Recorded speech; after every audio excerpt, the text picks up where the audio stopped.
what I mean? Like, people want to work there. What up, Twitcher Tube? We're listening to Calvin complain about his job, but it's totally understandable. And or complain about job interviews. That's what this entire stream is going to be, just me bitching about trying to get interviews with companies. Yeah. And so, like, that's dumb, and it doesn't matter how popular it is. Well, I mean, if a Walmart can literally hire me within 30 minutes of calling them asking for a job, I think somebody else can do it in less than 3 months. Well, like I said, the problem is it's a place that people really want to work at, and so where can we find pigs and snakes? And you know, and so because of that, Snake Island. Okay. So, where do we got to go? Plunder. Okay. West, northwest. West, northwest. Huh? That's way out of the way. Is that the closest place we can Well, find? it's more like pigs and snakes. Oh, Devil's Ridge, straight south. Okay. Okay. And so, I mean, you know, so they can get away with shit like that because people will wait, you know, that long to hear back from them. But, you know, I just want a clerk job there, and I you know, and I am not so desperate, you know, to be a clerk that I'm willing, you know, that I want to wait 3 months. I mean, at that point, you could convince your mom to let you drive for Lyft, and then you see you can make $60 or $600 for an extra 60 days. That's good income right there. Yeah, I agree. What's the reason for not letting you do that? The truck has the wrong tires, and she doesn't like the idea of letting other people in her car and stuff like that. Oh, okay. Then you just need to get a clunker. Yeah, I need to get a car. Yeah, I know.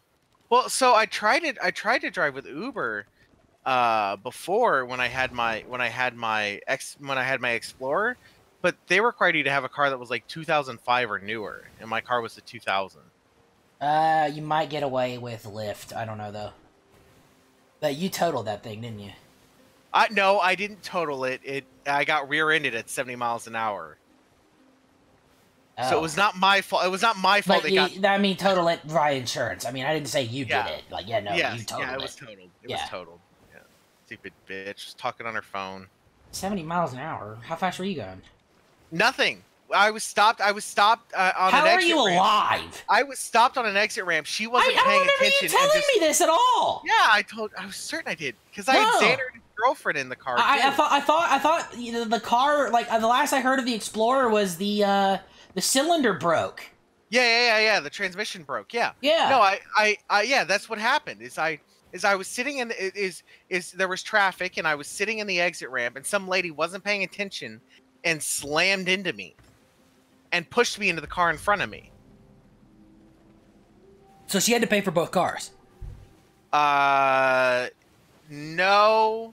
Her insurance, I wasn't, I'll be honest, I wasn't very good with my insurance company. And luckily,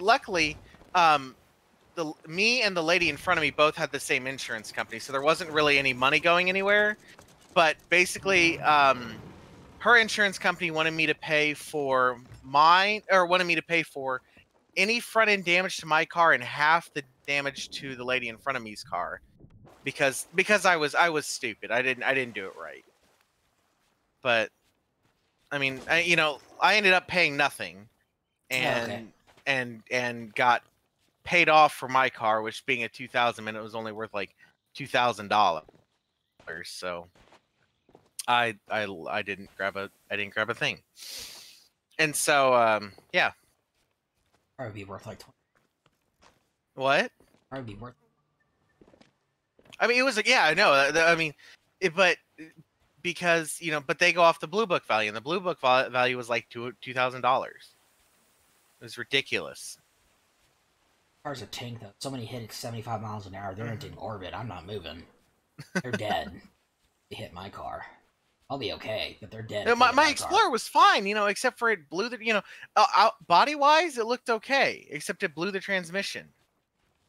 Just because it got squished.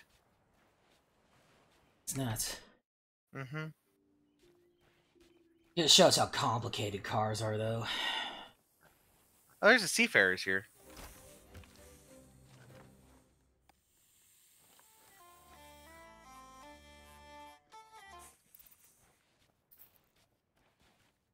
Um,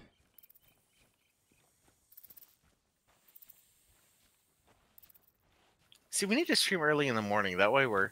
I like chill streams like this. Yeah, where yeah, it's just yeah, like, yeah, yeah. We're just like talking about shit. You know, we're not running around. I mean, screaming like, for our lives. towards. Well, I was getting tired, dude. That's why I was getting mad. It's because I was tired, and nobody was letting me go.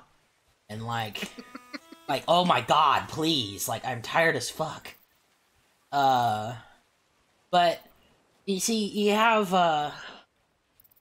God, I mean, it's a miracle cars even work. They're all it's just all moving parts. Like, I mean, a generic fan in a computer is only good for 50. A very expensive one is good for 50,000 hours. Mm-hmm. And cars last. More than that before their warranty is up. Yes. And they're moving at insanely high RPM compared to that. So 5,000 hours on a motor is probably like 50,000 hours on a fucking dinky little fan. And, I mean, like... Hold on, Gray. Watch out. I mean, Harrison Ford was a freaking wizard. And, Oh,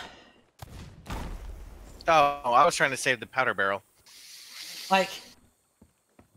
I mean, the Model T was a piece of junk, but I mean, look how far they came. Like, you know, but they actually advanced slower than, have you found a golden snake yet or no? No. Oh, yeah, actually, I just did. Okay. And I also found another pig crate if you want to pick up one of these golden pigs. Did we already get the black pig? No. I found it on the. Okay. Yeah, get the black pig, and then we'll get the gold, and then we'll grab that. And there's also a seafarer's chest. Like, if you compare the speed... Here, I'll take it. If you compare the rate that cars grew to compared it to computers, like, if a car would go like... Here, I'll Google the metric here in a second. What, the advancement in car technology to the advancement of computer technology? technology? And if cars advanced as fast as computers did? I would imagine. Once something, once people want to buy something, people are. It works the same. Invention works the same way as the market does. If somebody wants it, somebody's going to find a way to make it cheaper, better, and better, and faster.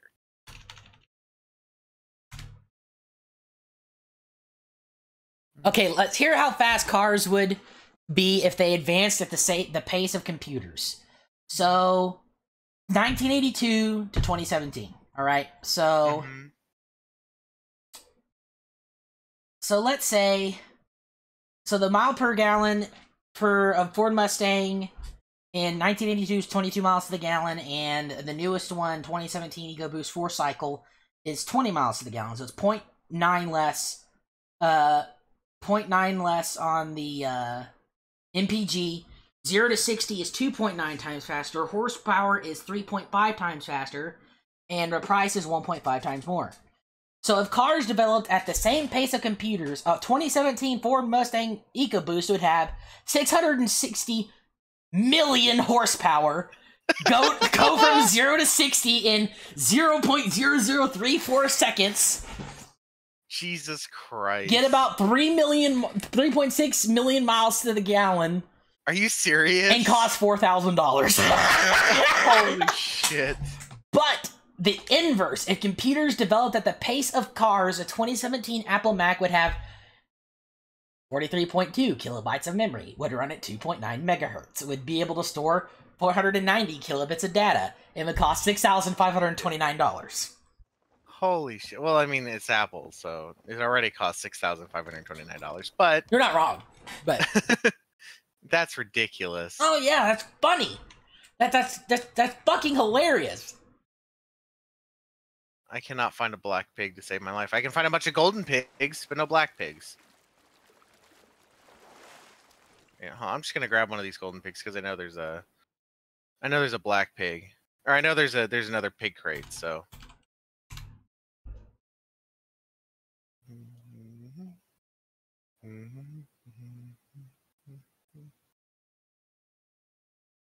Watch, now that I have, now Okay, that so- my pig crate is full. So I'm the gonna find Mustang would roughly go the speed of light.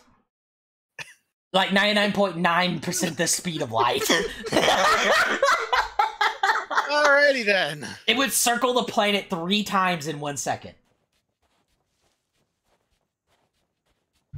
That's fucking ridiculous. That'd be nuts, dude. Imagine if you had the one car, it's like, I want to lift to Europe. Okay, boop! Okay, right here, that'll be like $4,000. The premiums on that would be outrageous. Could you imagine developing the first, like, wormhole or teleporter? And, like, it's like, yeah, you know, hey, man, I want to go to Europe. And it's like, yeah, we just need to, you know, check your ID and then to go through security. And goes like, go walk through that door right there. You're in Europe. That'll be $150, you know? Like, like that. Well, It'll be cheaper than that, though. The first person to invent something like that would be fucking rich. Come back to the boat. I found a black pig. Okay.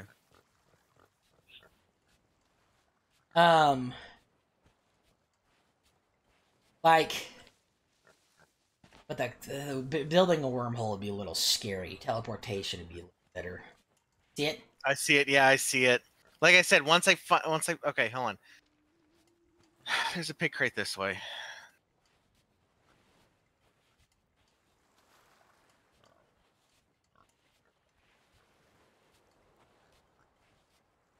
Imagine wormholing to another planet 3 light years away.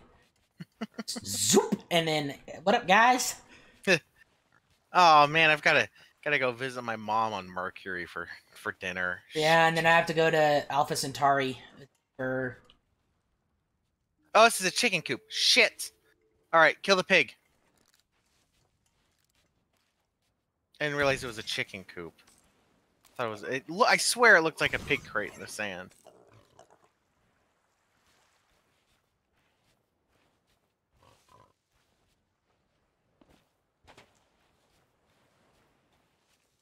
I never heard the gunshot.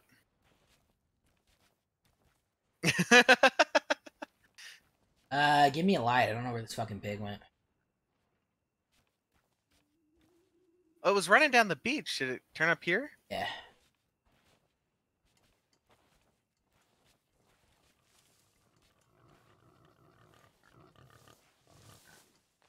Nope. Where the fuck did it go? You know,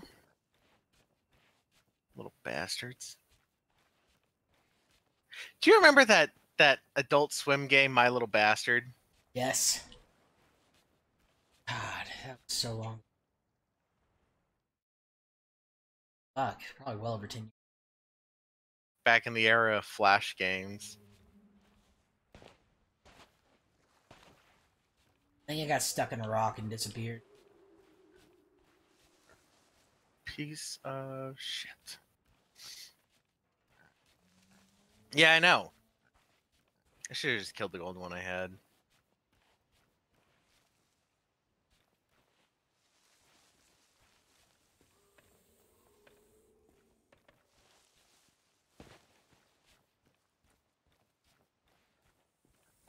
What is that sound? Is that the Kraken or? Bless Yeah.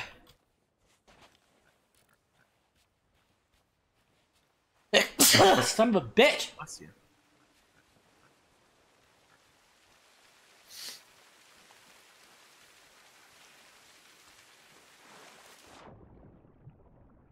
Singing so hard that hurt my joints. I've done that. Oh, I hate that. It feels like somebody put ice on them. Mm-hmm.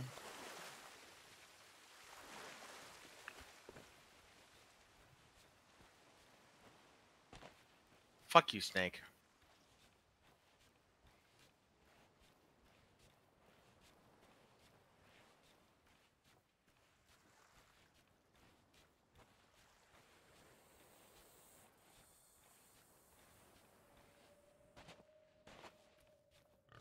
Doesn't matter, I found one all the way on the other side of the damn island.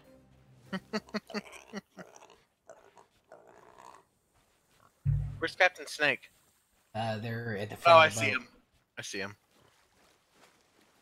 They're angry as ever.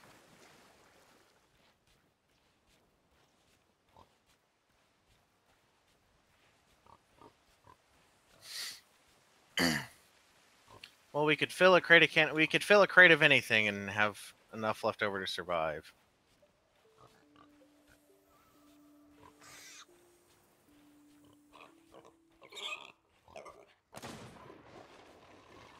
Oh, they die in one shot now. Some of them do, not all the time. The pigs do. Oh, that's Sorry, because you're using a sniper. Oh.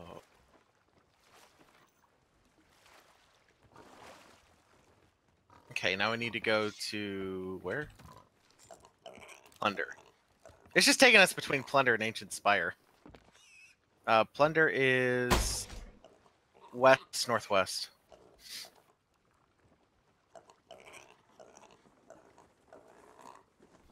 Which way are we facing now? Northeast. Let's just raise anchor and turn around.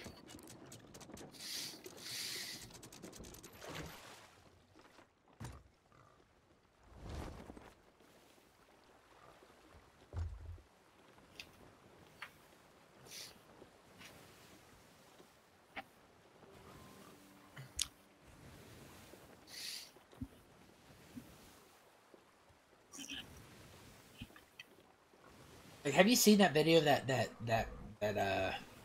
magnetic field that destroyed that lab? I did not see the video, but I saw the article. It looks like a bomb going off in there. Really? Yeah. That's frightening. Well, I mean, in the tokamaks, like the tokamak fusion reactor, the donuts, the reason we use the magnetic field is because we can't simulate gravity to make plasma neutron star density, so what we have to do is we have to kind of cork it in a bottle. And that's what the field is for. Problem is it just gets so fucking hot. The plasma does? Yeah. And then the heat breaks down the magnetic field. The heat breaks down the magnetic field. And physics kind of decides to go, you know, you're pushing your limits on energy here. You're too young of a race, you know? But apparently the bigger you build them, the more efficient they get. What? Magnetic fields? And the reactors, yes. Now, that doesn't make much sense. Usually, you know, smaller is better. Yes, in terms of computers, but in terms of energy, where you can distribute and fine-tune more, because it's big like that, yes.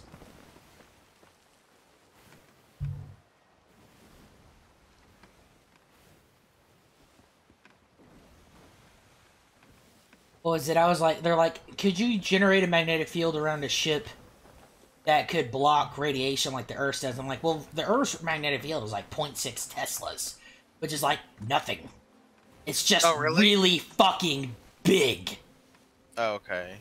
That's how it stops everything. But, huge. but you could make a magnetic field, put it on a ship. You know, especially with like. But it would need a dedicated reactor. Well, yeah. Oh, okay. Well, I mean, okay. So why not do something like? So we're having a. So we were talking about building a destroyer with a nuclear reactor on it. Yes. For the railgun. Yes. Okay. So why not put one of those magnetic field generators on it? No. This is magnetic field to block radiation, not a real magnet. No, not a bullet. Not a bullet. No, God, no. You need...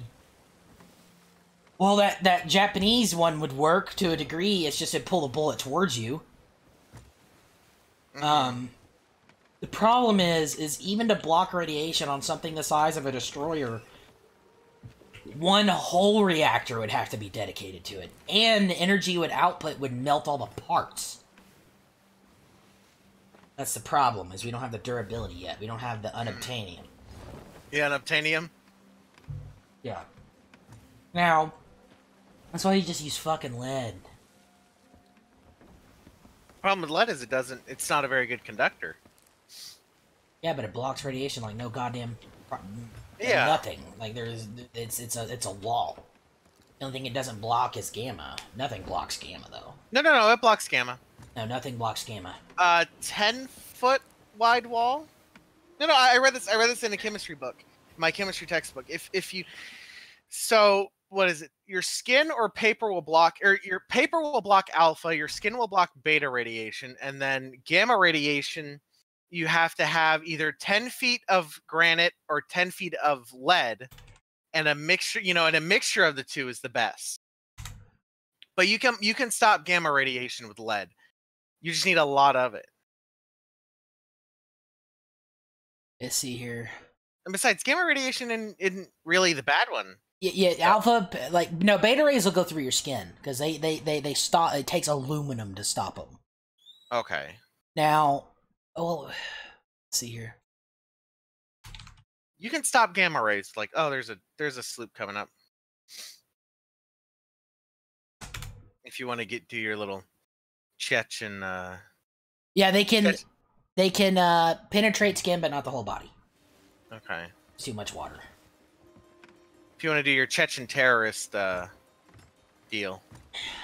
Hello, fellow sloop. Do you support the Chechnyan Republic? Hello, sloop.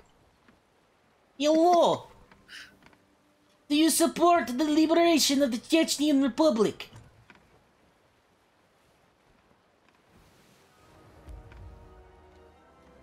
Hello.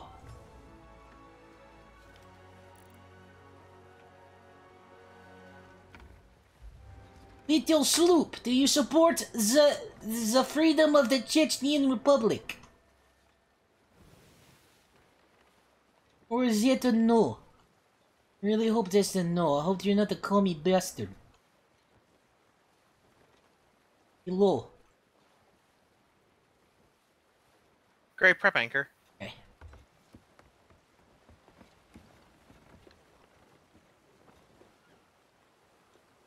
Hello, sloop. Do you support freedom of... I know what your intentions are, but please at least let me turn in my chickens. You can do it. Oh, no. We're cool. Yeah, I was just screaming Russian things at you because I'm... We're cool. Okay. Take the pig. Leave the snakes for now in case that guy's gonna. I don't know what your intentions are, but please just let me sell my chickens. You're doing that merchant grind. I'm almost 46. It sucks.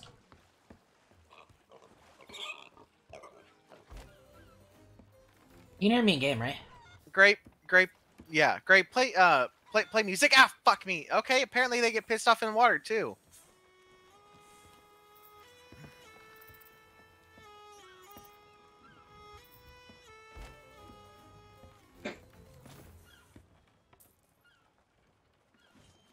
Oh, that was dangerous.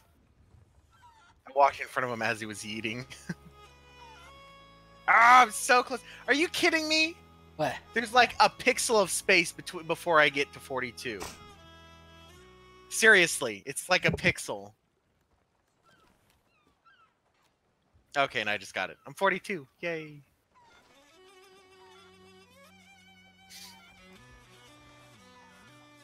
I hope it can hear me.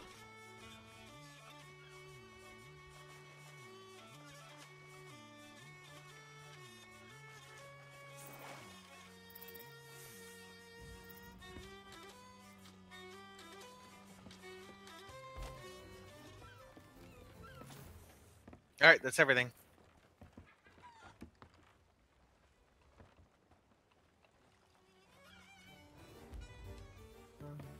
Sons and daughters on no king's orders, but we sail together. Hold! Fuck! I'm tired. I'm just kidding. What? I said hold. Fuck!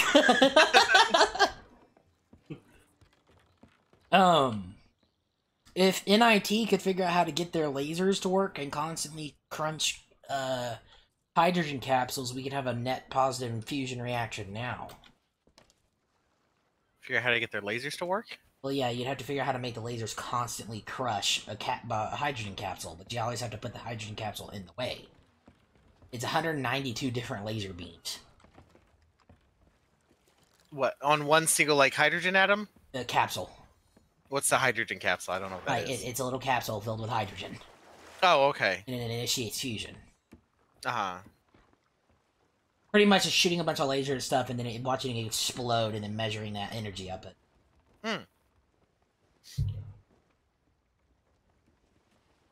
Like, have you seen like what they'd what would happen if you brought like they were talking about if you brought like certain parts of the sun to Earth, like a 1 meter wide sphere. Like if you brought the surface of the sun, it'd blow up your lab room. A 1 meter wide. Of the surface of the sun. Of the surface of the sun, yes, because it's only like 10,000 degrees. Mm-hmm. And then only 10,000 degrees. Not that bad. Fahrenheit. Yeah. And so then they're like, if you brought in the quote mantle of the sun, they'd be like, it'd blow up the block.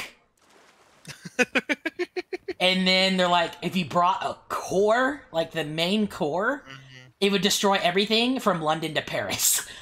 Like, the energy jump is just so stupid ridiculous. Well, it's because literally the core of the sun is so crunched, it's atom against atom. It's almost like a solid material. Oh. Yeah. From the cool. from the mantle of the sun, the light particles hitting us, they're not 8 minutes old. They're hundreds of thousands of years old. Okay. Because they're being bounced around by atoms all the time. So they're just being knocked around until they finally fucking get out and leave. It's like a maze. Put down the next wage. Oh shit, still got this goblet to sell. Okay, here, let me go get more wages. Golden pig, gold snake, gold pig, red chicken, barrel of gunpowder. Okay. This one will be pretty good. 2 golden things. The problem is we gotta go to golden pig and snake. Yeah, and a red chicken. Only problem is we gotta go to 3 islands to get it. And then it's at golden snake. Oh my god, goldens. Oh my god, is it really? Okay, so what we could do is we could go to Devil's Ridge.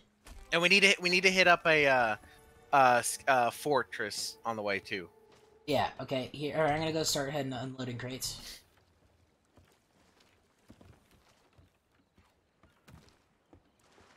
Are you up to this?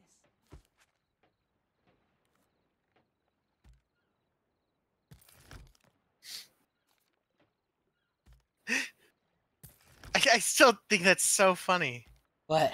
I don't know what your intentions are, but just let me sell my chickens.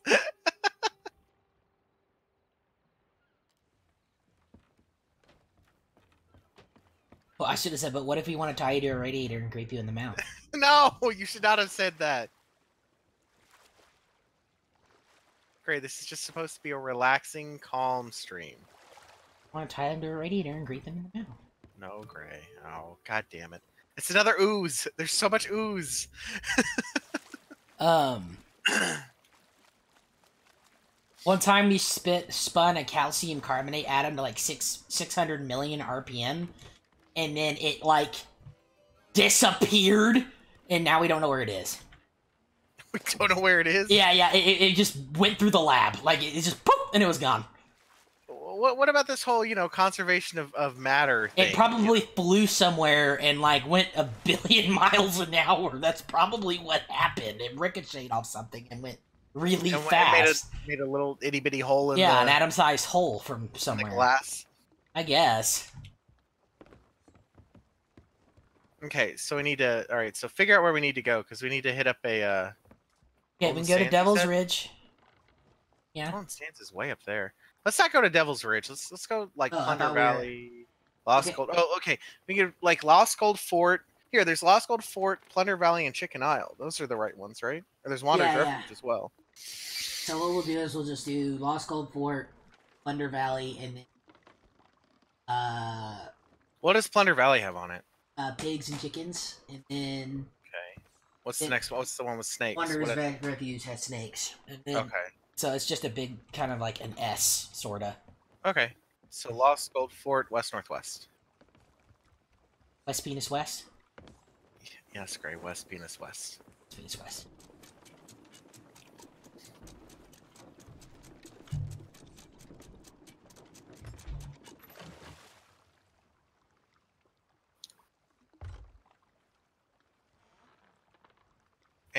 and drop. I was No, like, no, the anchor? sails. I was like, The anchor? sails! I was like, what?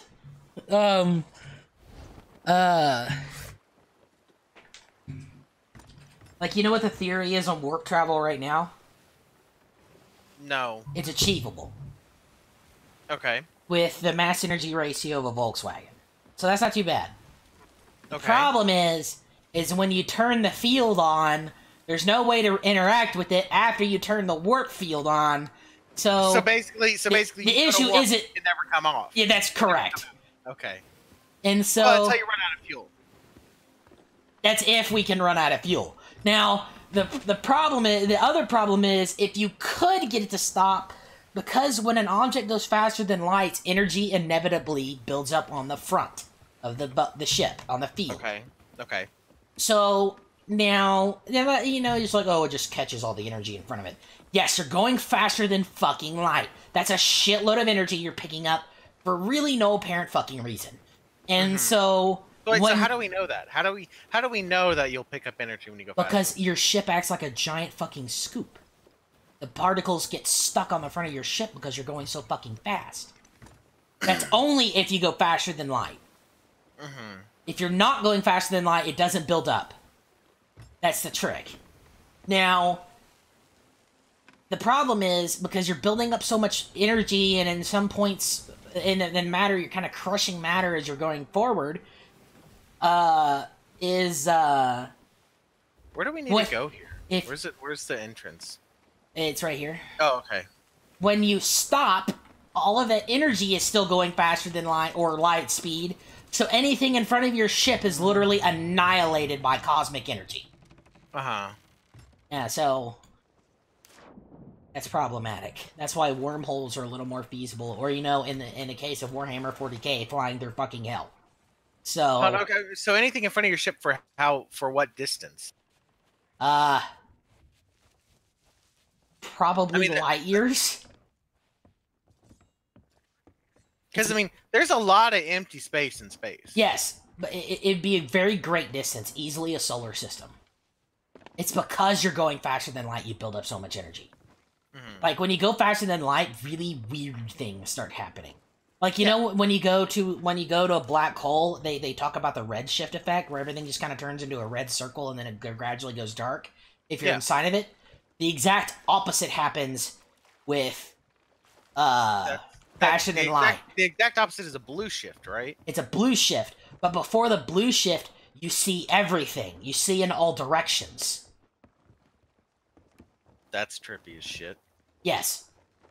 And then I can eventually, see- oh. you're going so fast, it's just blue. Mhm. For some fucking reason.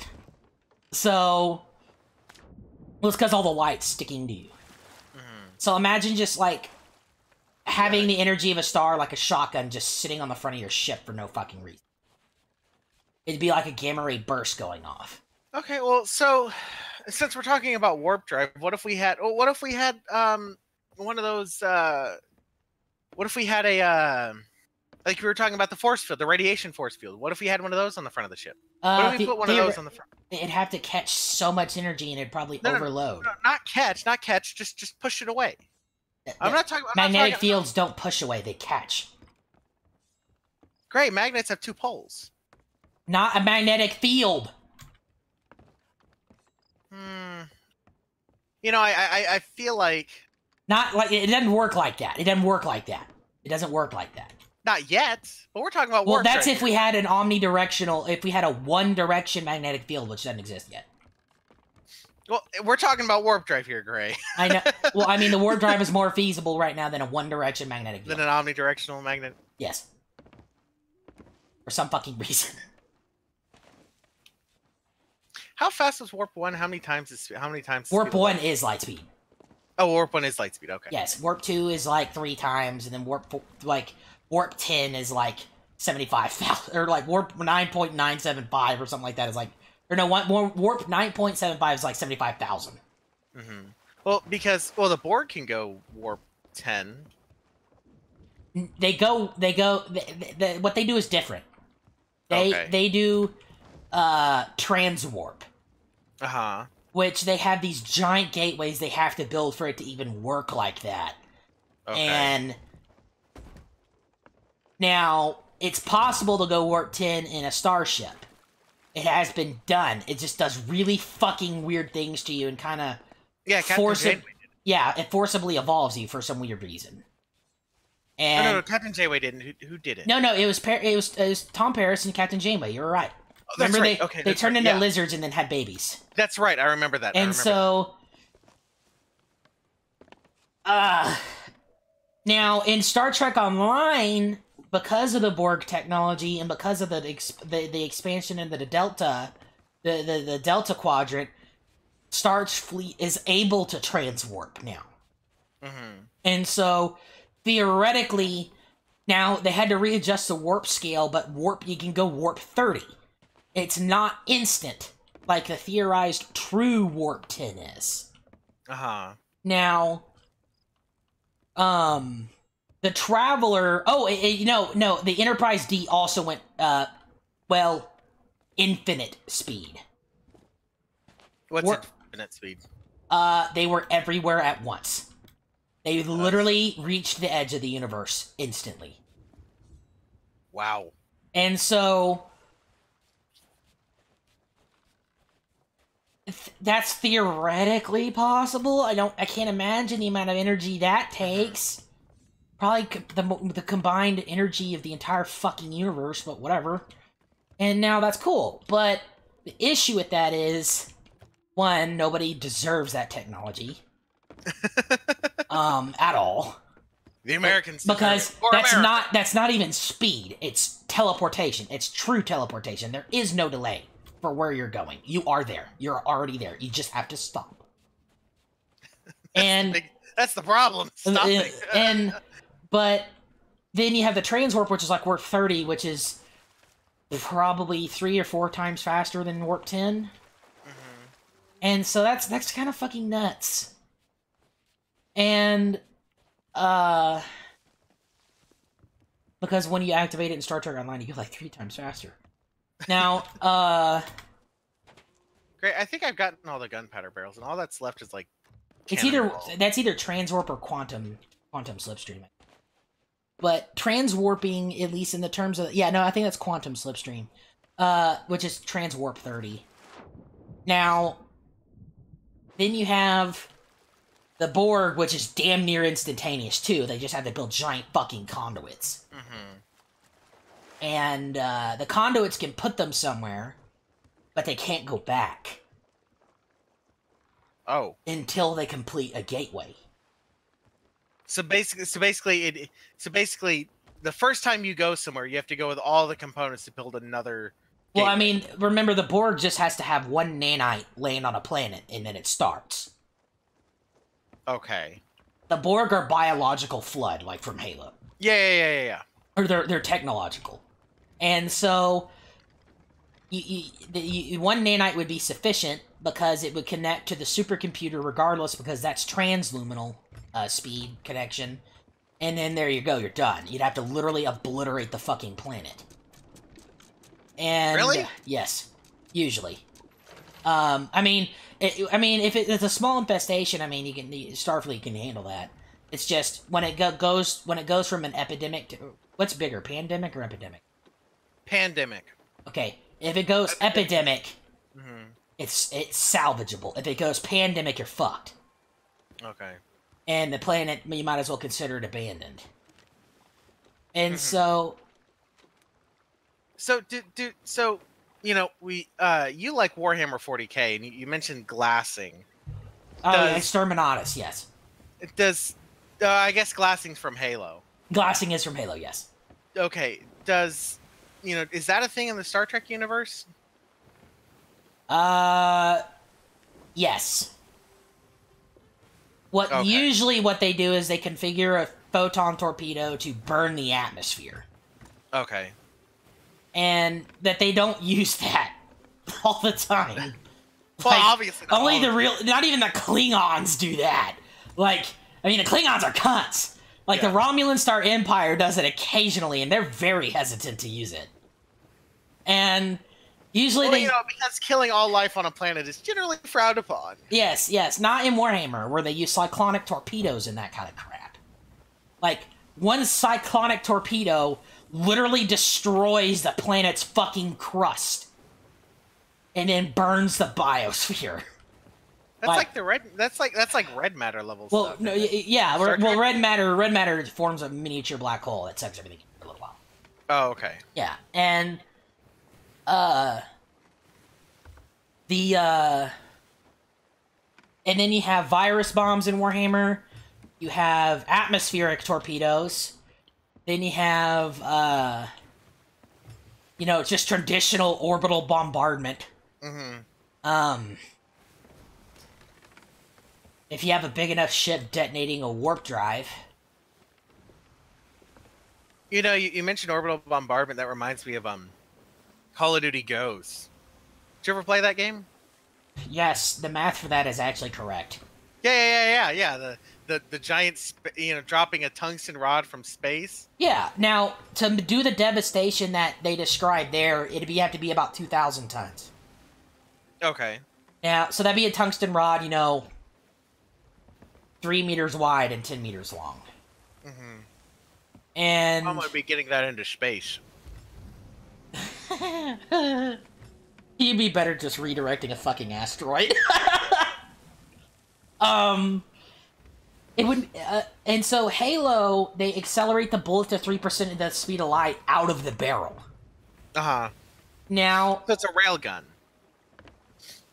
No. It's a coil gun. Same concept, though. You just... The rail gun has a rail in it. The coil gun is a traditional barrel.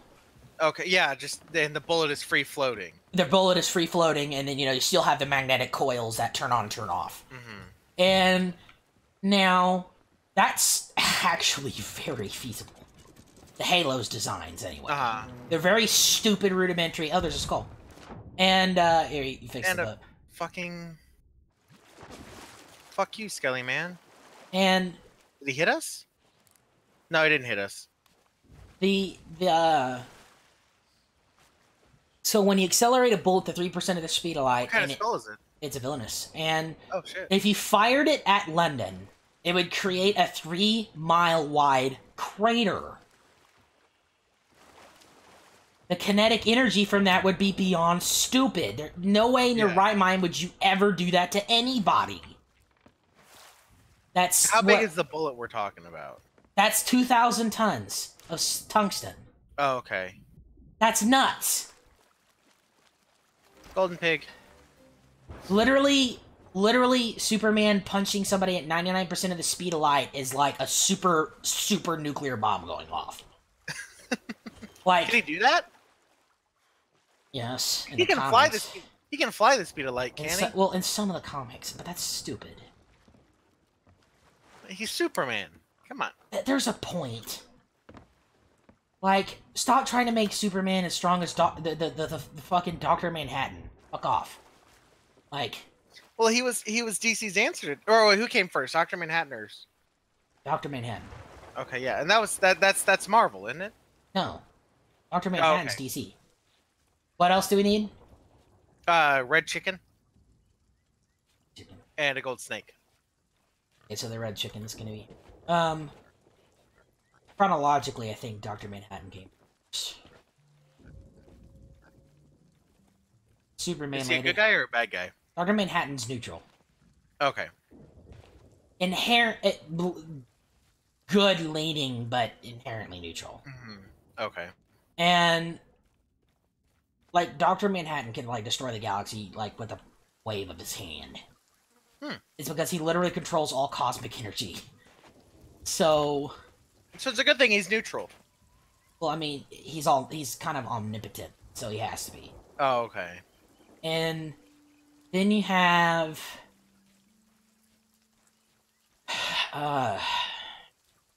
there's like a bunch of Marvel characters that can beat the shit out of Superman.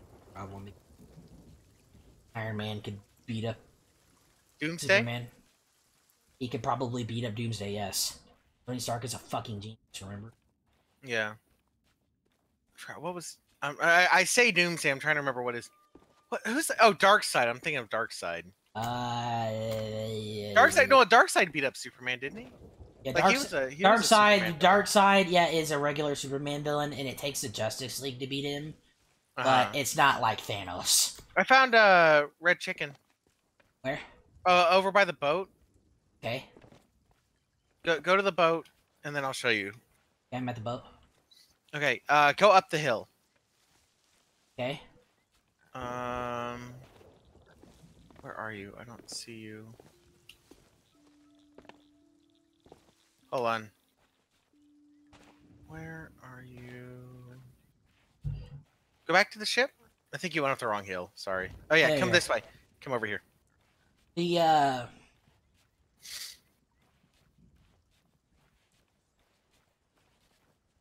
Thor is probably stronger than Darkseid. And I saw them up here. Right here. Well, There's a golden chicken here, and I saw the red chicken over here somewhere. Over here somewhere. I found it. Okay. Alright, like, Thor literally took the brunt of a fucking star. Really? Yeah, when did you watch Infinity War? No, I did not. Okay. Do you care if I spoil it? No. Okay, so... I basically know what happens. So you know how he has to form Stormbreaker the Axe? Yeah. And they're at the Dwarven Forge, which is a bunch of... It's a giant fucking Dyson ring. And so... The Forge is the fucking star! and it has a Dyson sphere around it, so they can channel the energy directly through one port to get the Dyson rings spinning. And then heat up the Forge. Mm-hmm.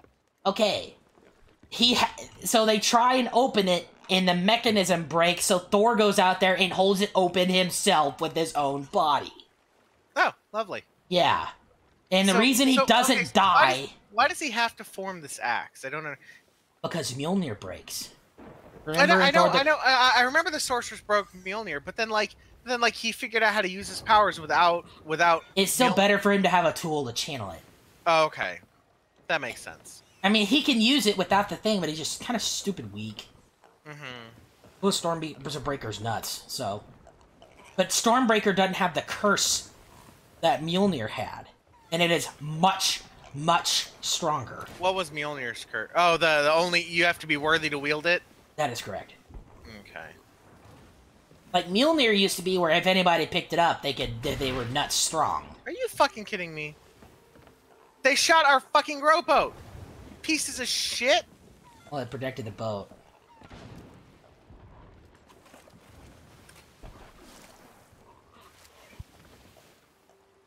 Okay, where are we headed? Are we headed the right direction? Yeah, it's this one right here. Yeah, Wander's okay. Refuge. Then what else? You have the,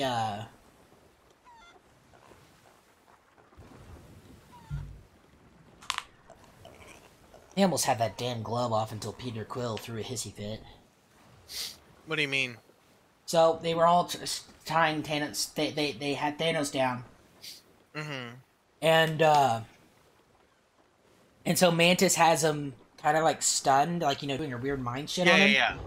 And so, Spider-Man literally almost has the glove off. The gauntlet off. And Peter Quill's like, where's Gamora?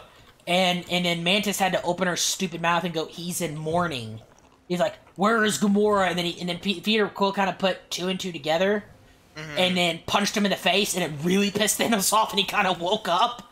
And it's like, oh, you idiot. Well, I mean, love makes people do stupid things. Yeah, like, destroy half the fucking universe? What's one life weighted against half the universe? Nobody in their right mind would ever make that decision. Well, that's the thing. He wasn't in his right mind. He was pissed off that Thanos killed his girlfriend. Cute, though. Isn't Gamora Thanos' daughter? Yes. Okay. Well, adoptive. Okay. Who's Gamora's real parents? They're dead. Okay. He did the half thing on her planet, and he kidnapped her. Remember, he gives her that little knife she stabs him with, and he's like, look at this knife. Perfect balance. Yeah, it's perfectly balanced as all things should be, yeah. Yes. It's just a real cunt. I like Thanos in this one better than in the comics, though. Why is that? Because in the comics, he kills half the universe to impress some bitch. Oh. Death. But he doesn't have the Thanos copter. You know, everybody knows Death is Deadpool's bitch, so. Yeah. And so go find her. I'll go find the snake, you get the thing. There's a chest over here. Okay. What do you mean, what thing? I'll go find the snake. You get the ship ready. Okay. And an ashen chest. Really? Yeah. The fuck? We're nowhere near the Devil's Taint. Yeah. So Thanos, so he's like, I'm doing this to save the universe, which unfortunately he is technically correct. Well, I get his motives. Yes. And people don't want to admit to it. But is the Marvel universe really running out of resources? That's left ambiguous. But in the comics, the Marvel universe is goddamn fucking huge. Yeah.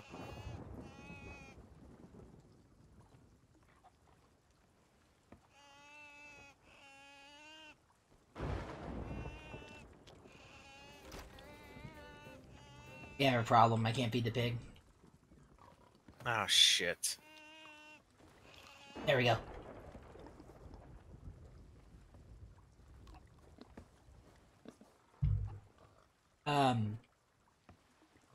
Wow, and you know, like, right now we found no evidence with literally in 4 light years of us. The James Webb Telescope tell us more within 30 light years if there's any evidence of life.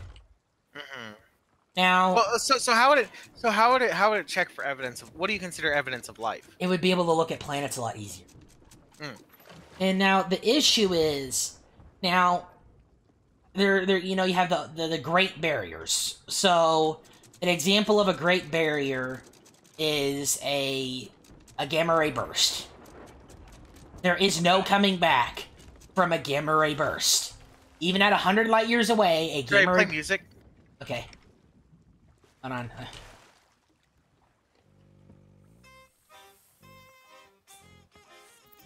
He spit anyway. Did he really? Yeah. He missed, though. Piece Now, of shit. the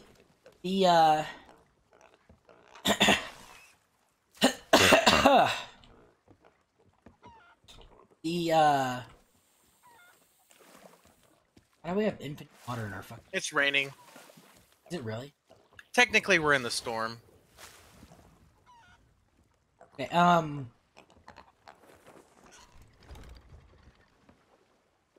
Golden Sands is northwest of us. Okay. Where are we at here?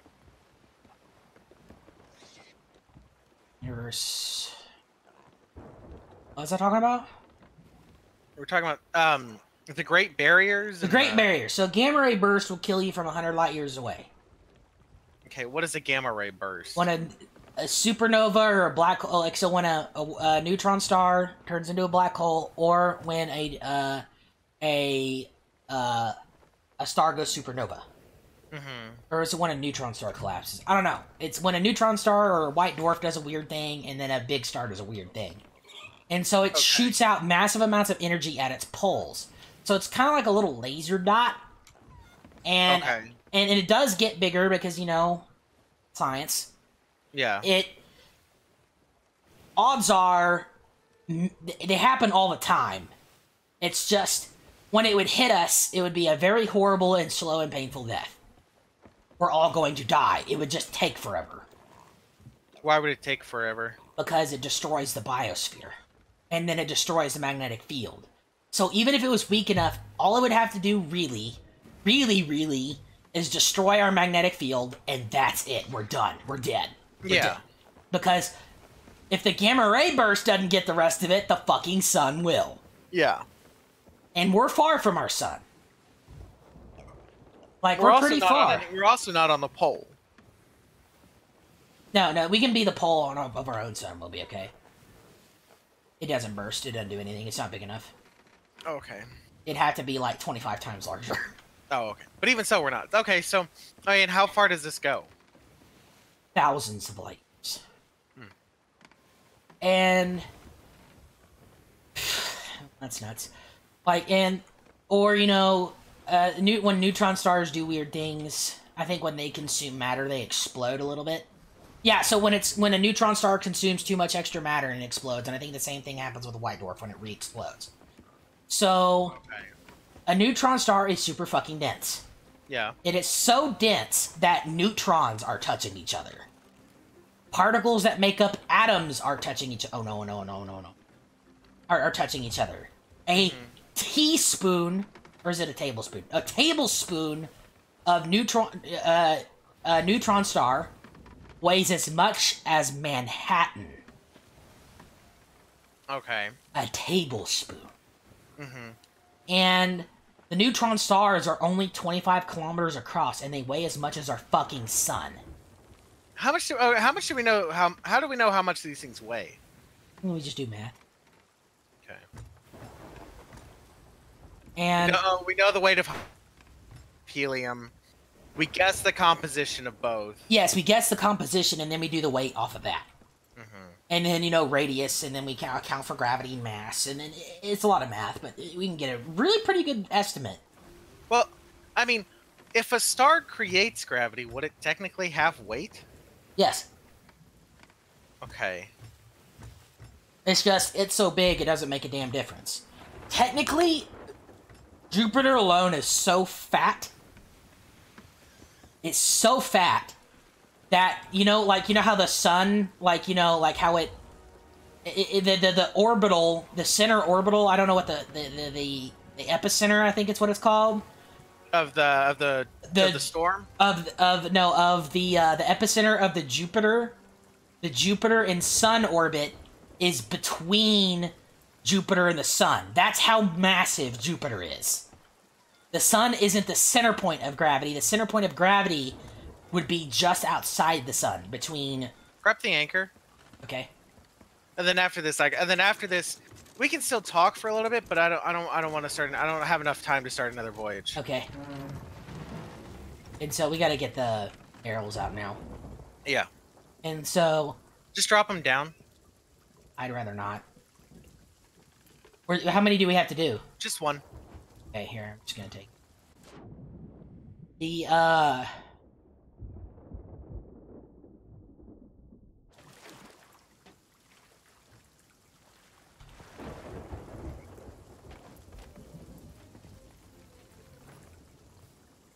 and so, like, technically the sun and Jupiter orbit each other just a little bit. Uh-huh. And but that's just because Jupiter's just so goddamn. It's a big fat fucker. And I mean, like, you know, the eye.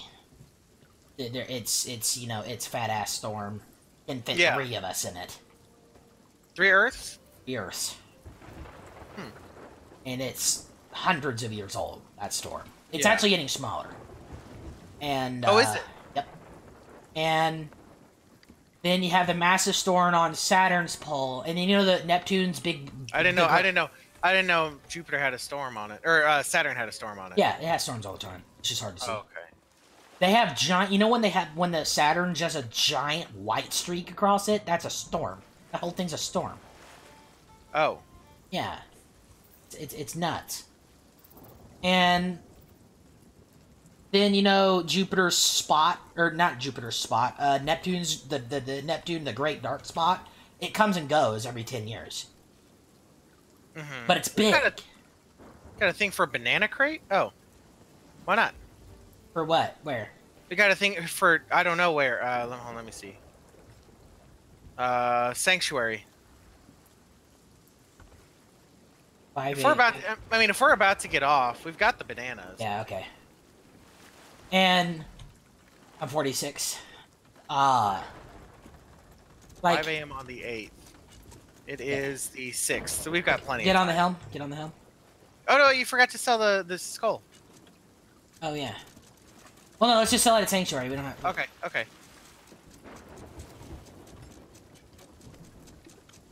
Where's Sanctuary? It's to the south, isn't it? No, it's to the north. To the north? Hey, Okay. you see the lanterns out there, way out there to our right?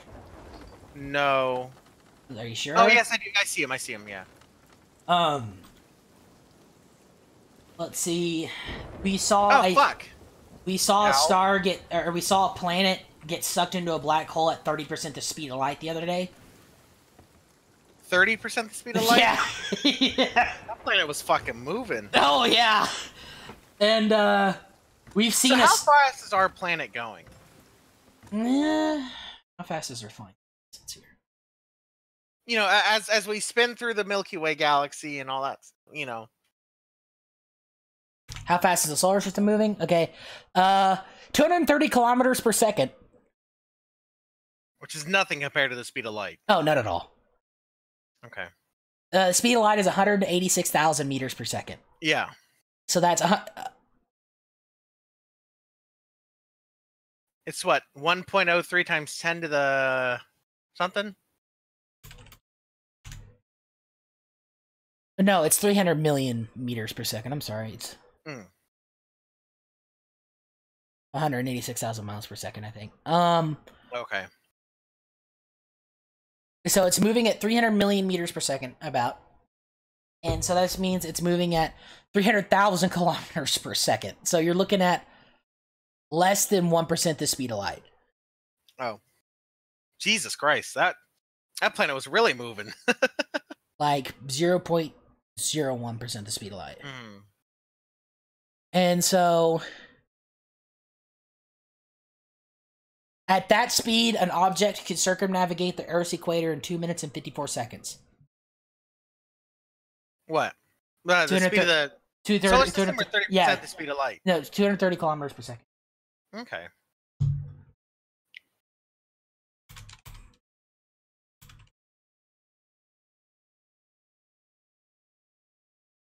Yeah, matter matter clocked going toward black hole at 30% the speed of light. So we also have footage of a star. And of course, this happened decades ago. Yes. No. Yeah. Oh, well, probably longer than that. And we have footage of a star hitting a black hole and being torn to shreds because it only. I think I've seen that. Yeah, it turns into a spiral because it only nicked the. It got swung around so hard. Mm-hmm. Okay. Yeah. Steer starboard. Starboard. My port. Stop it. Twit. No, I wasn't. I started steering. I was like, I don't want to hit that rock.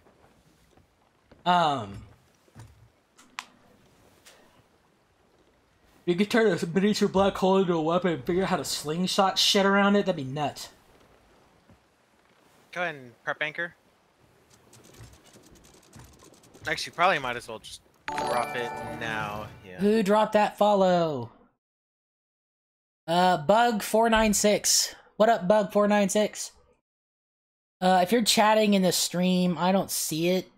I don't think anybody is, though. Restream's pretty good about getting chats. So go ahead and drop me a chat, too, and say hi or something. Yeah, how do you, so do you have to have that website open in order to see your chat? I mean, you can do IRC chat, too, but you'd What's have to the hex chat shit that I told you how to do. Oh, okay. I don't remember how to do that. No, so like when I stream tonight and I stream using the you just open the restream chat and then just put it on another monitor and you see everybody. Okay. I'll just open it on my laptop or something. Okay. You're putting bananas in the crate? Yeah. And so the issue, you know, is as with everything speed of light, it just builds up junk on the front. Mm-hmm. 3% of the speed of light. What the fuck? Yeah, it's not full yet. take a skull. The issue with you know, any space travel is debris. We need to solve that problem first before we really go into space. What we could do is build rockets on the moon, and then use the moon as a launch point because its gravity is jack shit compared to the fucking Earth. Yeah. What, And 1/7 or something like that? yeah. And so jack fucking shit. Yeah. And that would be the way we, go. And I'm fine with that. I'm fine with launching on Mars. I'm fine with launching anywhere in the solar system, so long as it gets us, somewhere. Yeah. Like, have you read about the drones on the asteroid that Japan... Read about the what? You cut out. He read about the drones that Japan dropped on that asteroid? No. Yeah, they just recently they dropped 2 drones on an asteroid. That's the first time we've ever put anything on an asteroid ever. Okay. And so the gravity is... Didn't the Soviets slam a rocket into one? Or no? I don't think so. Okay. What's that? That's my phone. I'm getting out. Oh, hold on. I'll be right back. Well, thank you for the follow, Bug. We're just kind of chill talking about theoretical stuff. You're still watching. Let's see here.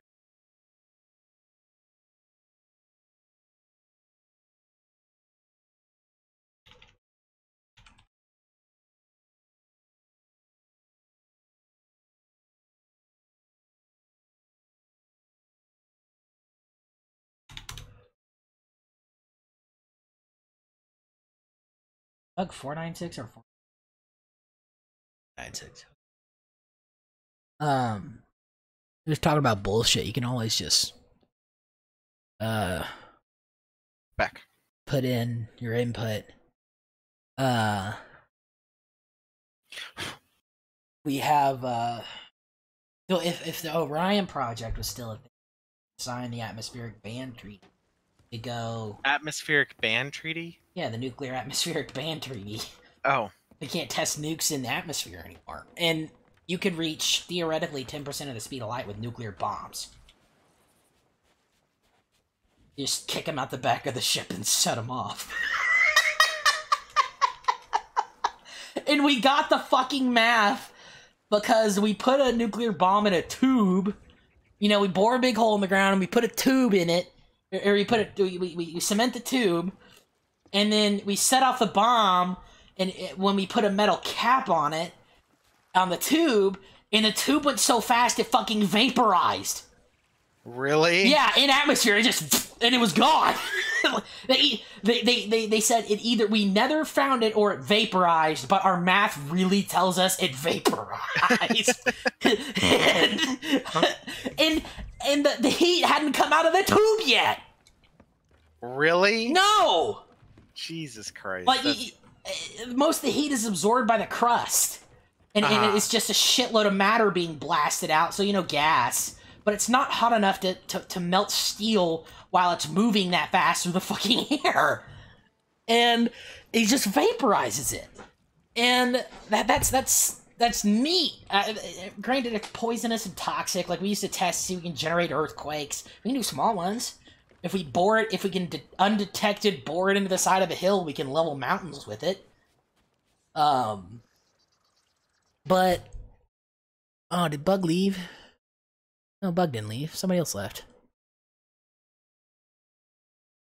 The problem is we can't do that anymore because it's toxic. Mm-hmm. Especially when you detonate them in the ground like that, it just spews a bunch of junk everywhere. Even if but as long as it's contained, it's not so bad. It's just the risk is too great. Like, North Korea's like, they're like, oh yeah, like, on the news, like they're dismantling they're dismantling their fucking nuclear test site, and it's like, yes, they're doing it because they have to, and it's like, why? And it's, well, it didn't. They're disarming it because half of it fucking collapsed. They detonated too many nukes. Okay, so you can still get the Bone Crusher gear. Yes. You do the Scourge of Skeleton Ships. I need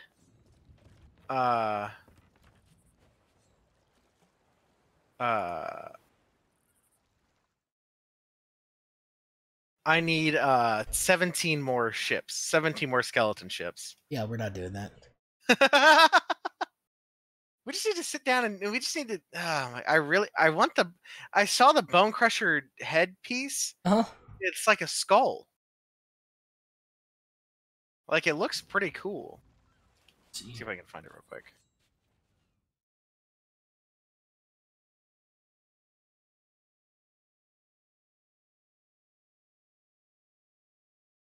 Let's see, if we, what else dumb things have we done with the nukes? So we set them off in water. That's safer than doing it in dirt. We did it. What? We did what? Water. Set a bunch off in the water. Still safer than dirt. Because dirt acts like a vector. Water absorbs a shitload of radiation. That's why we store. That's why we cool off our. And then we it crunches subs. I've had nuclear torpedoes before. Have we really? Yeah. Why not? Yeah. They're long range, and you don't really have to have them guided. You just kind of have to know where the sub sorta is and set it off. Yeah. And it's like, in they have footage. General area. Yeah, they have footage of subs they were testing on, these like little dinky subs that they were testing it on. And you hear, and then and that's it. like you see the footage of the inside of the sub, and then it's water. That's it. What the fuck? And it's like just squishing a balloon at the same side on all sides at the same exact time. It just crushed them in less than an instant. It happened so fast you wouldn't even know you were dead. Wow. And it's nuts. It's kind of a shame that we had to. It's a shame that the development even went that far. The money could have been spent somewhere else, but come on, nuclear torpedoes, you just detonate you just have the ICBM hit the water. It's not that hard. And it's harder to shoot down and harder to avoid anyway. Bug left. Too sad. And bye, Bug. Skelly Man. He's killing me. And then, what other batshit stuff have we done? Oh, the cactus event. So we just kind of sat a nuke on the sand and set it off. And it ended up being hyper toxic.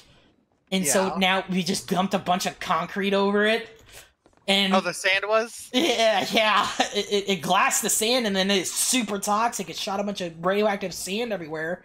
And so we had to pick up all of that sand, pick up all the mud, and pick up all the crap, and then put it into the crater and then seal it like a landfill with high-density concrete.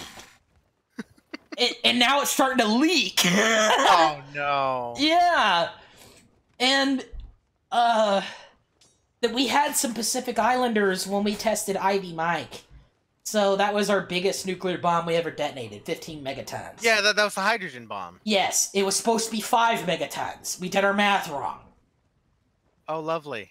Yeah, it wasn't the first hydrogen bomb.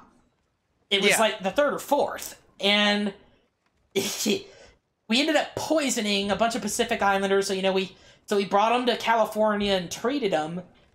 And paid them a bunch of hush money. We still pay them a bunch of hush money. Pay their kids and their grandkids and their great-grandkids a bunch of hush money. Took them from their home. Yeah. Now they're able to move back though. It's just because that they couldn't go back for so many years because for 60 years. That's where that's Bikini Bottom, right? It's close. It's not Bikini Bottom. Oh, okay.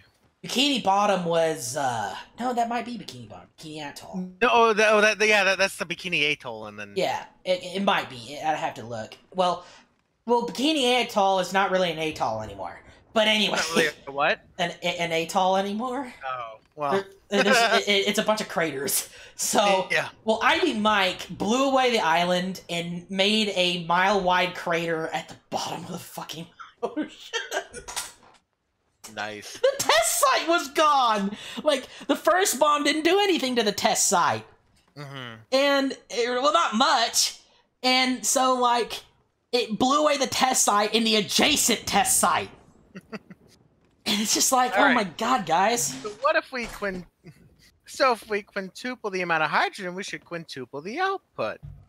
No. It's not how that works. Now, we have, God. The Soviets here, I'll read you some Sarabama's facts, because that's all I read every now and then. Okay, I want you to imagine a cube of TNT. Yeah. The size of the Eiffel Tower. Okay. And then set that off. Yeah. That's the Sarabama. Jesus Christ.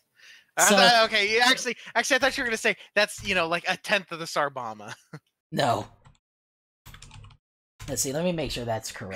Because I know, like TNT is like ridiculously like weak compared to anything nuclear. Because what was it when during the Manhattan Project when they were developing the first. They like made a giant cube of TNT, set it off. It's like, okay, and then they like set out this little itty bitty nuke, and then it was like so much larger. They're like, oh well, shit. Let's see here.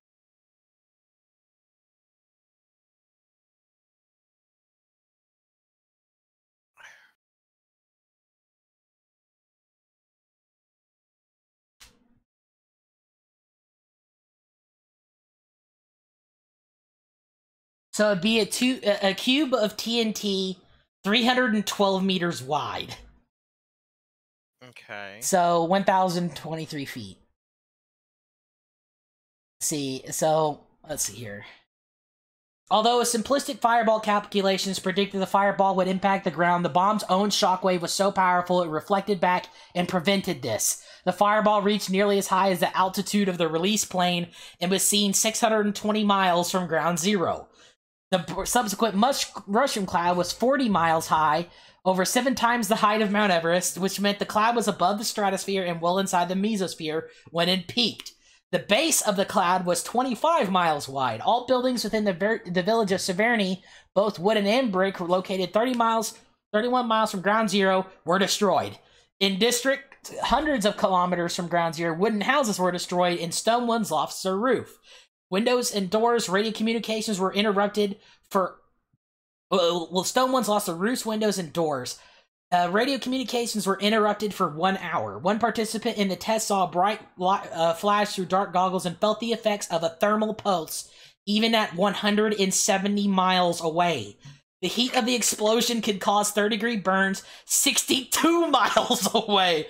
A shockwave was observed at the Dixon settlement in the air at the Dixon settlement, 430 miles away. Windows were broken at distances of 560 miles away. Atmospheric focusing caused blast damage at even greater distances, breaking windows in Norway and Finland. The seismic shock. Shit. The seismic shock was measured from the detonation was measurable even on its third passage around the Earth. Its seismic body wave was 5 to 5.25, and the energy yield was 8.1 on the Richter scale, but because it was detonated in the air rather than underground, most of the energy was not converted to seismic waves. That was one fucking bomb! And you know what they told the guys on that plane? They might not come back.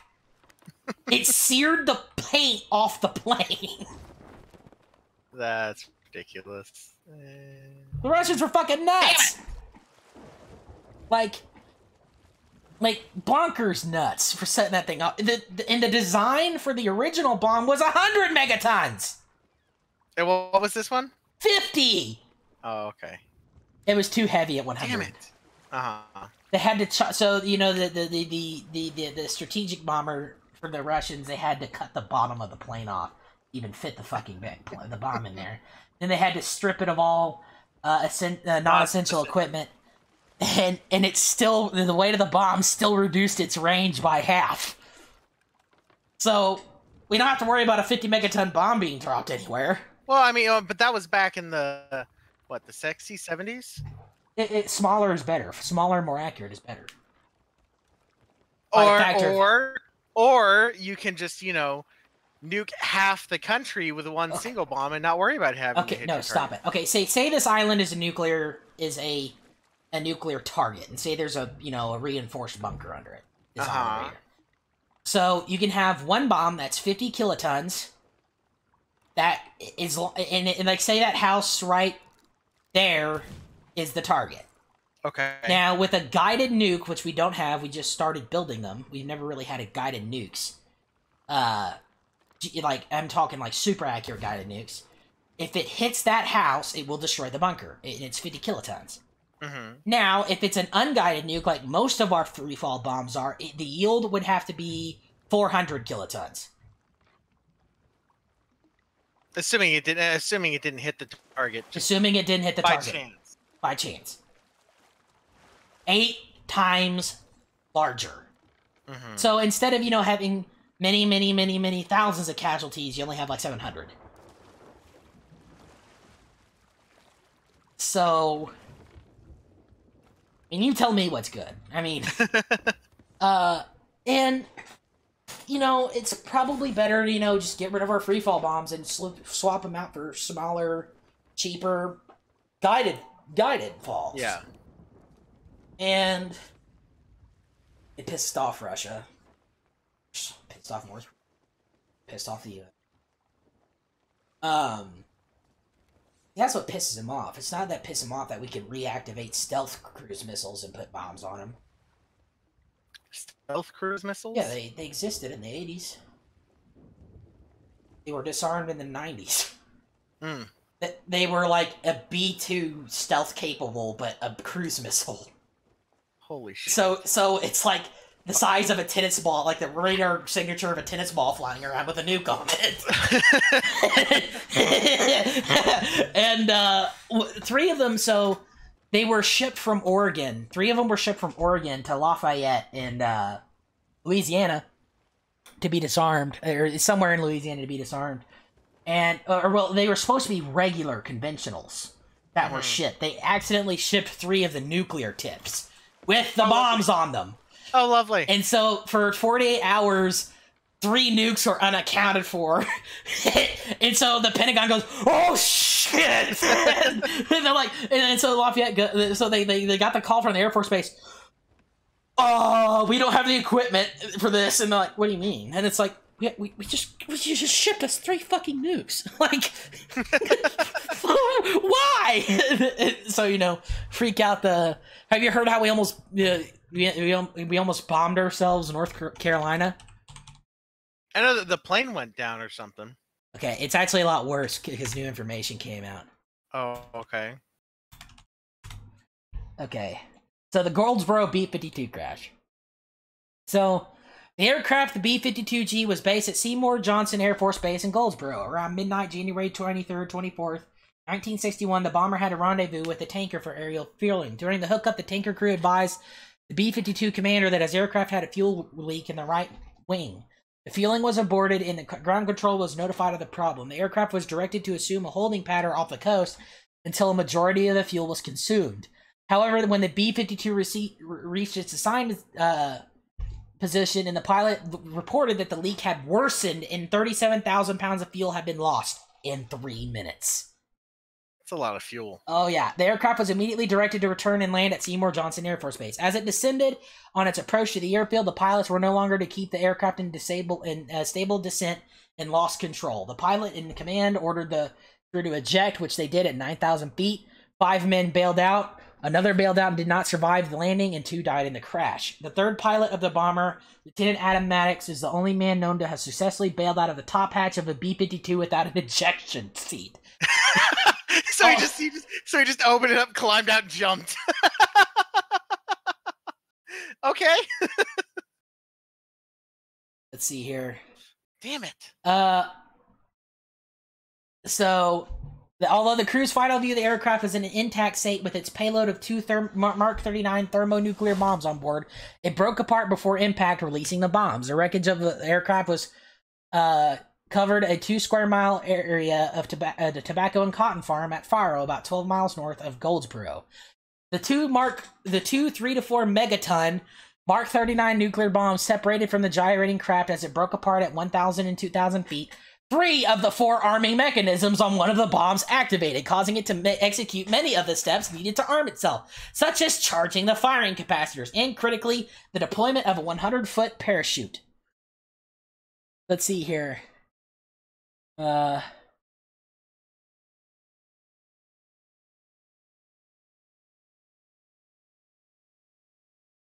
Okay. So let's see here. So the first bomb that descended by parachute was found intact and standing upright as a result of the parachute being caught in a tree. Lieutenant Jack Reville, the bomb disposal expert responsible for disarming the device, stated that the arm safe switch was still in the safe position, although it had completed the rest of the arming sequence. The Pentagon claimed at the time there was no chance of an explosion and the 2 arming mechanisms had not activated. A spokesman said this bomb was unarmed and could not explode. A former military analyst has claimed to have seen highly classified documents indicating that its safe arm switch was one of the 6 arming devices on the bomb that prevented detonation. In 2013, information released as a result of the Freedom of Information Act request confirmed that the single switch out of 4 prevented detonation. Now here, later analysis of weapons recovery, and I'm going to skip 2 paragraphs. Michael Maglet and James Oskins, authors of Broken Arrow, the declassified heroes, dispute the claim that they claim that the arm-ready switch was in the safe position and the high-volt battery was not activated, which would preclude. But they actually found when the plane hit the ground, it was armed. You cut out. They actually found. They found the switch and it was armed. Oh, it must have armed. It must have flicked on when the plane hit the ground. Mm-hmm. So what is it? 4 arm. So out of 7, 6 were armed. Mm-hmm. So they almost nuked. I mean, not on purpose. Like not on purpose. It would have been a freak accident. Yeah. The bomb disposal expert claimed we came damn close to a nuclear detonation that would have completely changed much of eastern North Carolina. Nice. He also said the size of each bomb was more than 250 times the destructive power of the Hiroshima's bomb, large enough to create a 100% kill zone with a radius of 8.5 miles wide. Jesus. One simple dynamo technology, low-voltage switch stood between the United States and a major catastrophe. Hey, man. And concluded that the Mark 39 Mod 2 bomb did not possess adequate safety for the airborne alert role, and this is why they were decommissioned, those particular sets of bombs. Okay, I can believe that. Yeah, that makes sense. Have you seen what I've been doing this whole time? No. Oh. I wonder if your stream has. What are you doing? Jumping off the back of this. Into the rowboat? Catching myself on the rowboat. Damn it! Okay. I've been able to do it a bunch of times. And now that I'm trying to show you and you're actually paying attention, I can't. Yeah. Let's see here. Oh, great. I gotta go. I gotta get ready. Alright, peace, man. I'll end the stream and then just text me when you get back. Yeah, I will. Ugh. Actually, call me. Just in case I'm asleep. I can do that too. Peace. See ya.